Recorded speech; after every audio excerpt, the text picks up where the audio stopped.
Assalamualaikum warahmatullahi wabarakatuh. Perkenalkan, nama saya Christian dengan NIM D0118-013. Baiklah, di sini saya akan menjelaskan materi pada bab 3, yaitu penahapan perencanaan irigasi. Proses pembangunan irigasi dilakukan secara berurutan berdasarkan Sitlakom untuk mengidentifikasi berbagai tahapan proyek. Sitlakom sendiri mempunyai arti yaitu survei, pengukuran, investigation atau penyelidikan, desain atau perencanaan teknis, land acquisition atau pembebasan tanah, construction atau pelaksanaan, operation atau operasi, maintenance atau pemeliharaan. Perencanaan pembangunan irigasi dibagi menjadi dua tahap utama. Yang pertama, tahap perencanaan umum atau studi. Yang kedua, tahap perencanaan teknis. Tahap perencanaan umum atau studi merupakan perumusan proyek dan penyimpulan akan dilaksanakan suatu proyek. Tahap perencanaan teknis merupakan tahap pembahasan proyek pekerjaan irigasi secara mendetail, terutama yang bersifat teknis.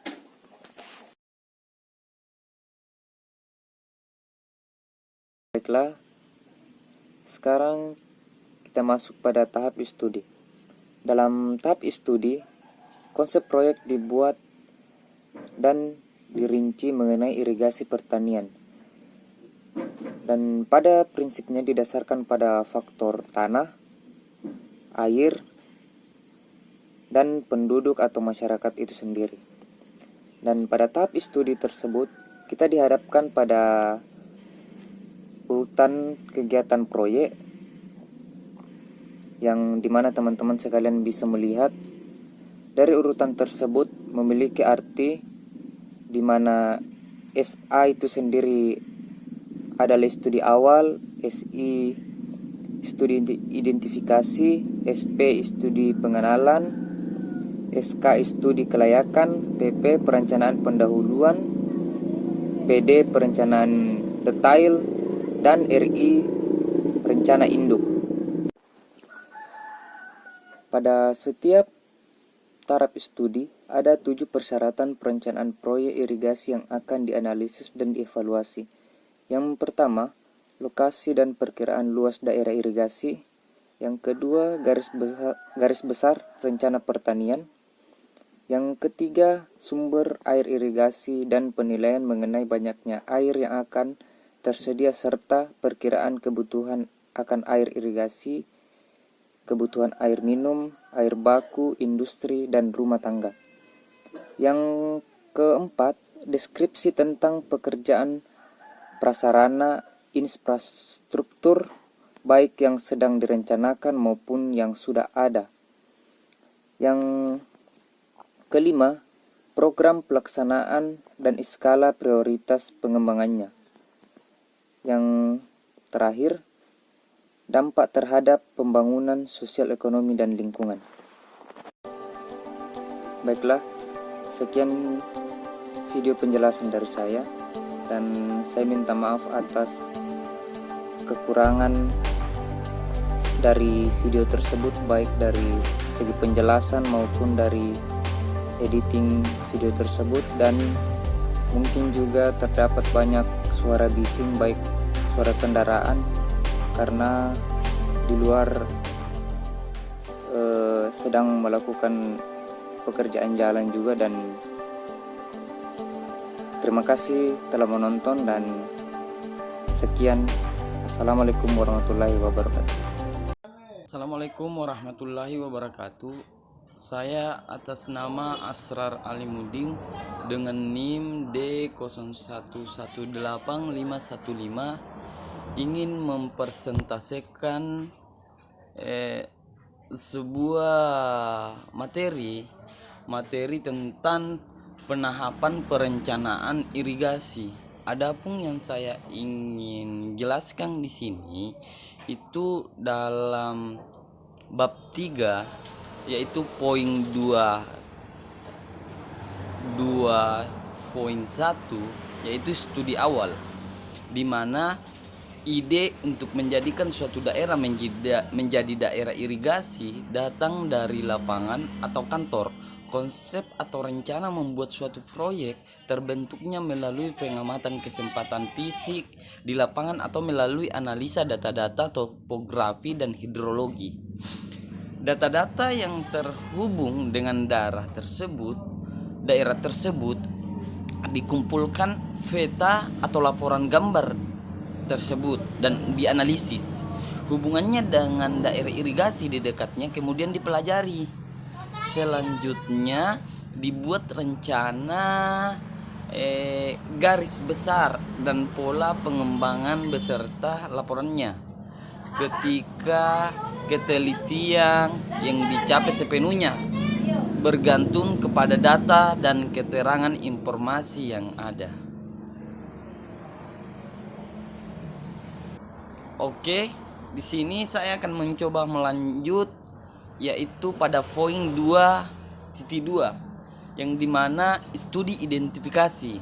Dalam studi identifikasi, hasil-hasil studi awal diperiksa di lapangan untuk membuktikan layak atau tidaknya suatu rencana proyek.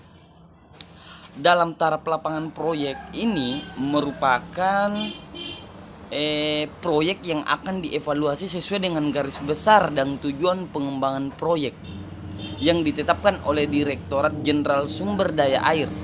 Tujuan tersebut meliputi aspek-aspek berikut. Yang pertama itu kesuburan tanah, poin kedua itu tersediaannya air dan air yang dibutuhkan, populasi sawah, petani tersedia dan kemauan. Poin ketiga pemasaran produksi, poin keempat itu jaringan jalan dan komunikasi, dan poin kelima itu status tanah, keenam banjir dan genangan, dan yang terakhir itu potensi transmigrasi, pertimbangan neoekonomis. Studi identifikasi harus menghasilkan suatu gambaran yang jelas mengenai kelayakan teknis proyek yang bersangkutan. Akan tetapi studi ini akan didirikan pada data yang terbatas dan survei lapangan ini akan bersifat penjajakan atau eksploratif, termasuk penilaian visual mengenai keadaan topografi daerah itu. Adapun tim identifikasi harus terdiri dari orang-orang profesional yang berpengalaman. Tim ini paling tidak terdiri dari seorang ahli irigasi, seorang perencanaan pertanian, seorang ahli geoteknik. Jika aspek-aspek geologi teknik dianggap penting dan jika diperkirakan akan dibuat waduk. Kiranya seperti itu, teman-teman. Assalamualaikum warahmatullahi wabarakatuh. Terima kasih kesempatan yang telah diberikan. Perkenalkan, nama saya Muhammad Rizky Pahlevi dengan NIM D0118-303. Di sini saya akan membawakan materi studi pengenalan. Nah, tujuan utama studi ini ialah memberikan garis besar pengembangan pembangunan multisektor dari segi-segi teknis yang meliputi hal-hal berikut, yaitu yang pertama irigasi, hidrologi, dan teknik sipil. Dan yang kedua, pembuatan rencana induk pengembangan irigasi. Ketiga, agronomi. Yang keempat, geologi. Yang kelima, ekonomi. Yang keenam, bidang-bidang yang berhubungan seperti perikanan, tenaga air, dan ekologi. Dan yang terakhir, penyusulan izin alokasi air irigasi.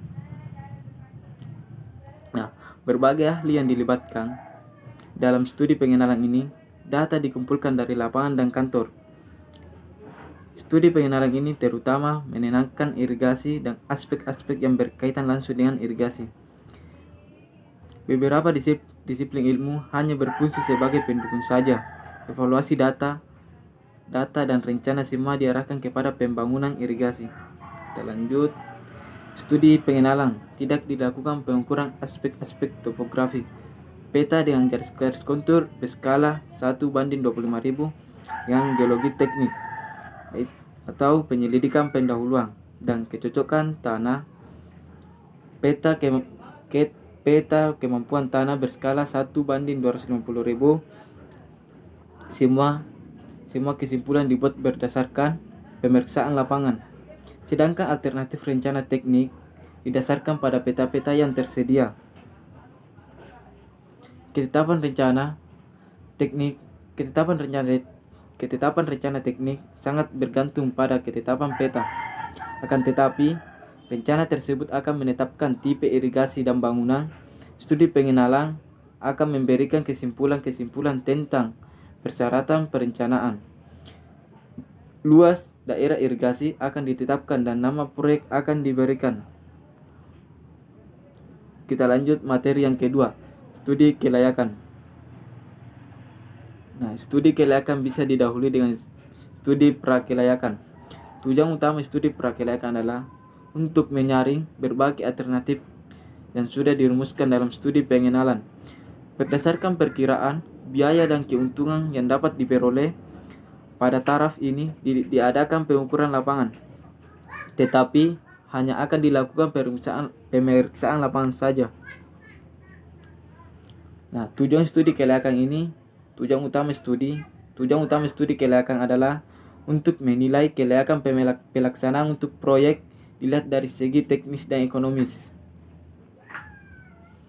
Studi kelayakan bertujuan untuk yang pertama, memastikan bahwa penduduk setempat mendukung dilaksanakannya proyek. Kemudian yang kedua, memastikan bahwa masalah sosial dan lingkungan bisa diatasi tanpa kesulitan yang tinggi. Kemudian yang ketiga, mengumpulkan dan meninjau kembali hasil-hasil studi sebelumnya. Keempat, mengumpulkan serta menilai mutu data yang sudah tersedia. Yang kelima, menentukan data-data yang lain diperlukan. Yang keenam, memperkirakan jumlah air rata-rata yang tersedia serta jumlah air di musim kering. Yang ketujuh, menetapkan luas tanah yang cocok untuk irigasi. Dan yang terakhir, kedelapan, memperkirakan kebutuhan air yang dipakai untuk keperluan non irigasi. Tujuan lain studi kelayakan yaitu yang pertama menunjukkan satu atau lebih pola tanam dan intensitas tanam. Kemudian yang kedua, pembuktian izin alokasi air irigasi. Yang ketiga, membuat perencanaan garis besar untuk pekerjaan yang diperlukan, perkirakan biaya pekerjaan, pembebasan tanah dan eksploitasi. Kemudian yang keempat, memperkirakan keuntungan langsung maupun tak langsung serta dampak yang ditimbulkan. Yang kelima, melakukan analisis ekonomi dan keuangan. Dan yang terakhir, yang keenam, jika perlu membandingkan ukuran alternatif dari rencana yang sama atau satu dengan yang lain. Bila perlu, siapkan neraca air untuk rencana alternatif. Nah, untuk mencapai tingkat kesulitan yang lebih tinggi pada studi kelayakan, dibutuhkan data yang lebih lengkap guna merumuskan komponen proyek yang direncanakan. Dengan memasukkan masalah sosial dan lingkungan, diharapkan saat pelaksanaan konstruksi nanti tidak timbul gejolak sosial dan permasalahan lingkungan. Nah, kita lanjut perencanaan pendahuluan. Untuk pekerjaan prasarana yang diperlukan hanya dapat dibuat berdasarkan data topografi yang cukup lengkap. Nah, studi kelayakan biasanya memerlukan pengukuran topografi tambahan. Prakiasan untuk studi kelayakan harus mengikuti persyaratan untuk perencanaan pendahuluan. Itulah materi yang saya tadi bawakan. Terima kasih. Assalamualaikum warahmatullahi wabarakatuh. Warahmatullahi wabarakatuh. Saya Juna Premadika, NIM D011816, mahasiswa dari Fakultas Teknik Universitas Sulawesi Barat, Program Studi Sipil. Dan di sini saya akan menjelaskan bab 3 itu penahapan perencanaan irigasi pada poin 3.3 itu tahap perencanaan akhir. Nah, Tahap perencanaan akhir dimulai setelah diambilnya keputusan untuk melaksanakan proyek. Di sini dibedakan ada 2 tahap perencanaan, yaitu pertama tahap perencanaan pendahuluan dan yang kedua itu tahap perencanaan akhir. Nah, kita akan masuk yang pada pertama itu tahap perencanaan pendahuluan. Nah, pada tahap perencanaan pendahuluan ini terbagi menjadi 2 poin, yaitu pengukuran dan perencanaan pendahuluan. Dan yang pengukuran ini juga terbagi dari 2 poin itu sendiri, yaitu peta topografi dan penelitian kemampuan tanah. Baik, kita akan masuk pada poin pertama, yaitu pengukuran pada bagian pertama, yaitu peta topografi. Program pemetaan dimulai dengan peninjauan cakupan, telitian dan kecocokan peta-peta dan foto udara yang sudah ada. Lebih lanjut lagi akan direncanakan pada pengukuran, pemotretan udara dan pemetaan dengan ketentuan-ketentuan yang mendetail. Biasanya akan dibuat sebagai peta topografi yang baru dan dilengkapi dengan garis-garis tinggi untuk proyek itu. Peta topografi itu terutama akan digunakan dalam ilmu pembuatan tata letak pendahuluan jaringan irigasi yang bersangkutan. Nah, peta-peta topografi dibuat dengan skala 1:25.000 untuk tata letak umum dan 1:5.000 untuk tata letak detail. Dan yang poin yang kedua itu dari pergerakan awal ini, penelitian kemampuan tanah. Nah, studi identifikasi atau studi pengenalan memberikan kesimpulan mengenai kemampuan tanah daerah yang bersangkutan untuk irigasi tanah pertanian. Kesimpulan ini didasarkan pada hasil penilaian data yang tersedia dan hasil penyelidikan lapangan terbatas yang dilakukan selama peninjauan lapangan. Dengan keadaan tanah yang beragam, perencana dapat diperkirakan dengan berdasarkan data-data yang dapat tertentu. Artinya di sini perencana dapat memperkirakan atau mencari data yang lebih mendetail tentang kemampuan tanah yang akan direncanakan. Nah, yang kedua itu adalah perencanaan pendahuluan. Jadi masuk pada poin kedua. Tujuan yang akan dicapai perencanaan pendahuluan adalah untuk menentukan lokasi dan ketinggian bangunan utama, saluran irigasi, dan pembuangan dan luas daerah layanan semuanya masih bersifat pendahuluan. Walaupun tahap ini masih di perencanaan pendahuluan, namun harus dimengerti bahwa hasilnya harus diusahakan secepat mungkin. Nah, perencanaan pendahuluan ini meliputi beberapa poin, yaitu pertama, tata letak dengan skala 1:25.000 dan persentase detail dengan skala 1:5.000. Nah, yang kedua, potongan memanjang yang diukur di lapangan dengan perkiraan ukuran potongan melintang dan peta garis tinggi serta garis sepadan saluran. Yang ketiga, tipe-tipe bangunan. Yang keempat, perencanaan bangunan utama. Dan yang terakhir atau yang kelima, perencanaan bangunan besar.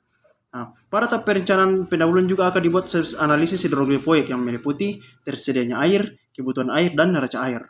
Analisis itu dimaksud untuk meyakinkan bahwa ketersediaannya cukup air untuk irigasi dan tujuan-tujuan lainnya khusus air minum di daerah proyek yang direncanakan. Nah, masuk pada tahap yang kedua itu adalah tahap perencanaan akhir, di mana tahap perencanaan akhir ini juga terbagi dari 2 poin, pengukuran dan penyelidikan, perencanaan dan laporan akhir. Pengukuran dan penyelidikan ini terbagi atas 3 poin subpoin. Yang pertama itu penyelidikan topografi, subpoin kedua penyelidikan geologi teknik, dan subpoin ketiga ada penyelidikan hidrolis. Jadi kita akan masuk pada poin yang pertama dan poin yang kedua. Oke, pengukuran dan penyelidikan. Untuk melaksanakan pengajian akhir, sejumlah pengukuran dan penyelidikan harus dilakukan. Rumusan dan ketentuan pengukuran dan penyelidikan ini didasarkan pada hasil-hasil yang penemuan tahap perencanaan pendahuluan.